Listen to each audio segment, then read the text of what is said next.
अबीर ने अपने आसपास के लोगों पर कुछ खास ध्यान नहीं दिया। वहां पर सुंदर मॉडल्स, लड़कियां उसे अपलक निहारी जा रही थी और उस पर बुरी तरह से लाल टपका रही थी, पर उसका इंटरेस्ट उनमें से किसी में भी नहीं था जिसे वो दिल से अपने पास चाहता था। वो उसे छोड़कर बहुत पहले जा चुकी है। उसने आंखें बंद करके खुद से कहा हो ध्वनि, तुम्हारे बिना बहुत अकेला पड़ गया हूं मैं। तभी उसे महसूस हुआ उसके पास से कोई भाग कर निकला है। वो खुशबू, वो एहसास बहुत जाना सा था। उसने जल्दी से अपनी आंखें खोल आसपास देखते हुए कहा, ध्वनि, पर उसे वो कहीं भी दिखाई नहीं दी।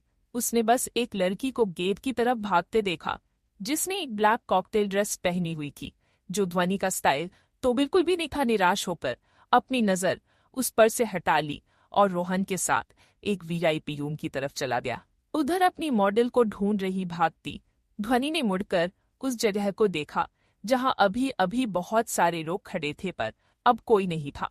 ध्वनि ने खुद से कहा, अभी ये मुझे क्यों वहां आपके होने का एहसास हुआ है? क्या आप सच में मेरे पास हो? पर उसे भी लगा कि उसका वहम है और वो गेटे की तरफ चली गई। रोहन वीआईपी रूम में अबीर को लेकर आया और फिर उसे आराम से बिठाकर सबका हाल पूछा। अबीर ने कहा, मैं प्रोग्राम खत्म होते ही निकल जाऊंगा। अरमान में ये बिना सोता नहीं है, मुझे वापस जाना होगा। रोहन ने कहा, भाई कुछ दिन यहाँ रुक जाते, आपका मन ठीक हो जाता। अबीर ने बिना किसी भावना से कहा, मन जगह से नहीं लोगों से बनता है, और जिस इंसान के साथ आपका मन लगा है, अगर वो आपके साथ नहीं है तो फिर स्वर्ग में भी मन नहीं लगता।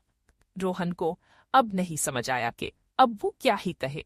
उसे पता है कि उसे पता है कि उसे पता है कि हो ना हो, जरूर अबीर का दिल बुरी तरह टूटा है, पर वो ये भी जानता था कि रोहन अबीर का हाल देख ये भी समझ गया था कि अबीर को सच में उस लड़की से प्यार था।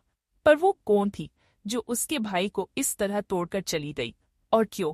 यही सब सोचते हुए रोहन अबीर के लिए कुछ खाना ऑर्डर करके प्रोग्राम की प्रिपरेशन देखने चला। जाते भागकर ड्रेसिंग रूम के अंदर आई और बोली, निकोल कहीं नहीं मिली। दिव्या भी परेशान स्वर में बोली, गो मैं फोन भी नहीं उठाएगी। ध्वनि और दिव्या ने सोचा कि ऐसे अचानक से क्या होगा। तभी उन्हें आगे से शिखा आती हुई दिखाई दी। वो मुस्कुराकर उनके पास आई और बोली, क्या हुआ? तुम्हारा गंदा डिजाइन देखकर तुम्हारी मॉडल भाग गई, अब कैसे पार्टिसिपेट करोगे? बोलो। ये क्या? वो हंसते हुए दिव्या और ध्वनि ने एक दूसरे को इस तरह देखा जैसे उन्हें कुछ समझ आ गया हो। दिव्या बोली, वो ना हो, इस सब मामले में इस चमगादड़नी का ही हाथ है, नहीं तो हमने अभी किसी को बताया ही नहीं कि हमारी मॉडल नहीं आई। ध्वनि अपनी कमर पर हाथ रख बोली, का तो तुसी रही है, बट अब प्रॉब्लम ये है कि अब हम करे तो करे क्या? तभी होस्ट अनाउंसमेंट की आवाज आई, बिग बॉस वेन्यू पर आ चुके हैं, अब सारे डिजाइनर अपने नंबर के हिसाब से आए। ये सुनते ही ध्वनि और दिव्या की परेशानी और बढ़ गई। अब वो करे तो क्या करे? दिव्या के कहने पर ध्वनि ने रोहन की मदद लेने की सोची, पर रोहन ऑलरेडी वेन्यू पर आ चुका है और उसका फोन उसके पास नहीं है। सच में मुसीबत बहुत बड़ी हो गई थी उनके लिए।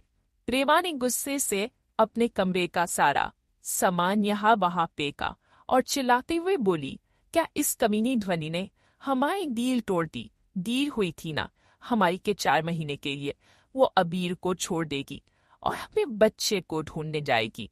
अभी सिर्फ 2 महीने हुए हैं। अबीर मुझे अपने पास आने तो क्या अपने साथ खड़े होने भी नहीं देता। मैं क्या करूं?